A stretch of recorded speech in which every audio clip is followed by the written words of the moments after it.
देखिए 2024 के लोकसभा चुनाव का आगाज हो चुका है। पहले चरण के नामांकन की प्रक्रिया भी शुरू हो गई है, लेकिन आज हम बात करेंगे जन अधिकार पार्टी के सुप्रीमो और पूर्व सांसद पप्पू यादव को लेकर कि आखिर पप्पू यादव कहां से चुनाव लड़ेंगे और पूर्णिया में जो राह अब कठिन होते जा रहा है पप्पू यादव का। इसी पर बात करने के लिए हमारे साथ जन अधिकार पार्टी के युवा नेता और पप्पू यादव के काफी करीबी आकाश जी लाइन पर जुड़ रहे हैं। आकाश जी, क्या कुछ लग रहा है इस बार पप्पू यादव को लेकर? पूर्णिया का राह इतना आसान नहीं दिखाई दे रहा है, क्या कुछ कहिएगा? देखिए, सबसे पहले तो आपका बहुत बहुत धन्यवाद और बिहार एक सोच के सभी दर्शकों को होली एवं रमजान की हार्दिक शुभकामनाएं।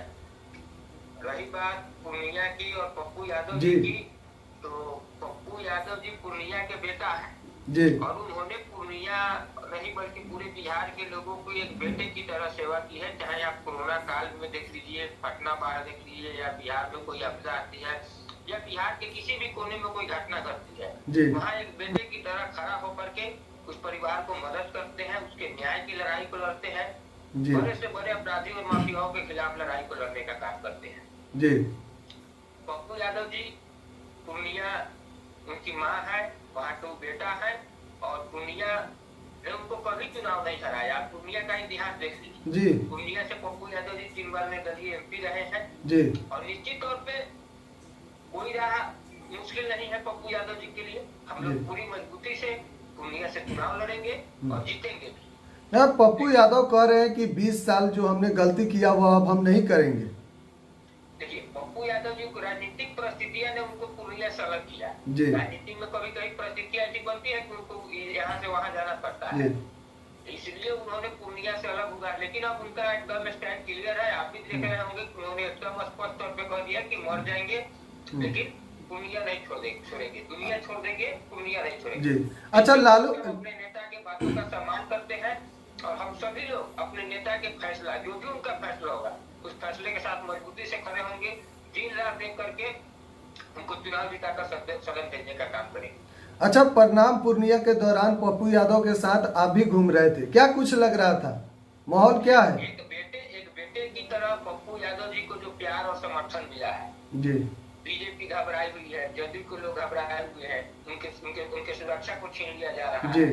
अब आप ये बताइए कि जो नेता एसी में बैठा रहता है उसको जेड प्लस श्रेणी, वाई श्रेणी की सुरक्षा दिया जाता है क्योंकि वो बीजेपी के साथ है।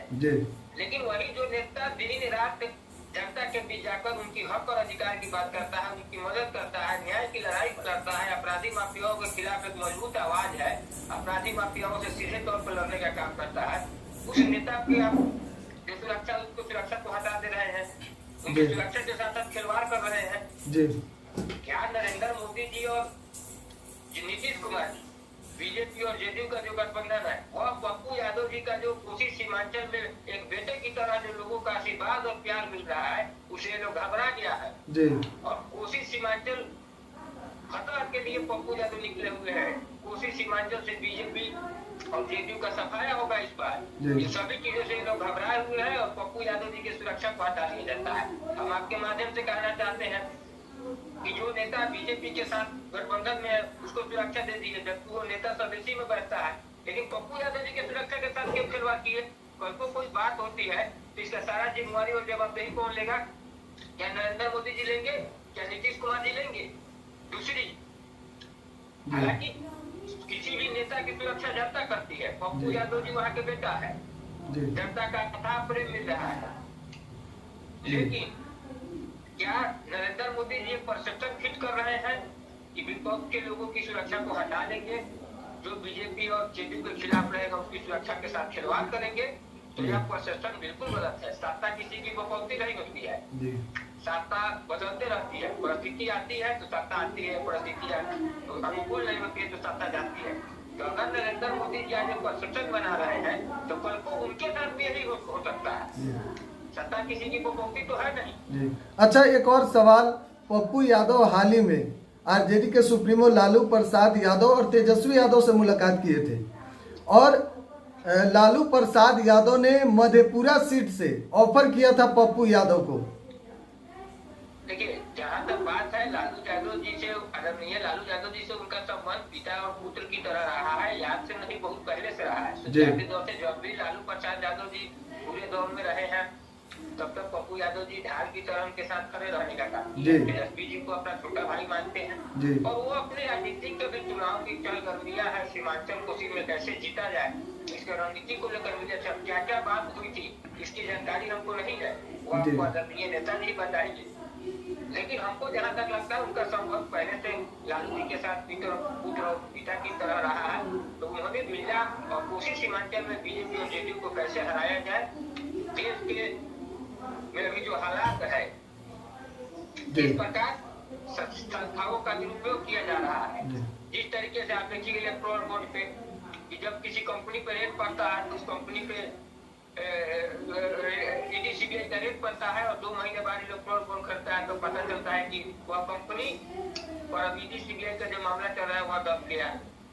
वो कंपनी को दिन दुना रात से गुना करने लगता है। तो यह कौन सा परसेप्शन है? इन सभी चीजों को लोकतंत्र जो हमारा खतरे में है, संविधान जो हमारा खतरे में, बार बार संविधान से छेड़छाड़ किया जा रहा है। अच्छा, एक और सवाल, कल देर रात दिल्ली में आरजेडी और कांग्रेस के बीच बैठक हुई है और कहा जा रहा है कि कांग्रेस को 9 सीट दिया जाएगा। बात लगभग तय हो गई है और जो पूर्णिया सीट है वह आरजेडी के खाते में जा रहा है।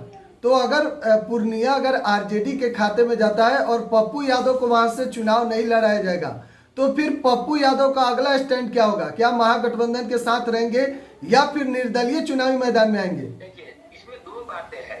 अभी तो क्लियर नहीं हुई है, अभी आप कयास लगा सकते हैं कि किसको कौन सीट मिली है। वो तो अभी घोषणा होने दीजिए किसको कौन सीट मिल रही है। घोषणा होने के बाद हमारे नेता ने स्पष्ट तौर पर कह दिया है कि दुनिया छोड़ देंगे, पूर्णिया नहीं छोड़ेंगे।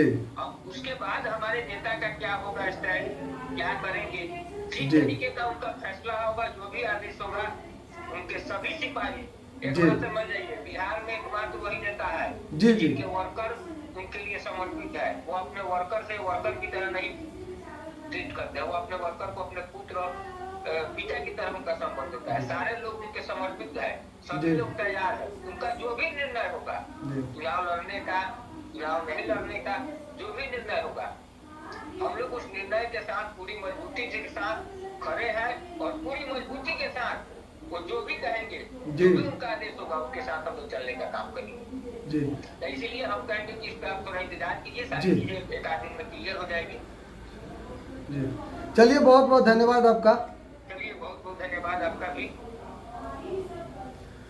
तो आप आकाश को सुन रहे थे, जन अधिकार पार्टी के युवा नेता हैं और पप्पू यादव के काफी करीबी हैं। चलिए, लगातार एक एक अपडेट हम आपको दे रहे हैं। आप बिहार एक सोच पर बने रहें। बहुत बहुत धन्यवाद।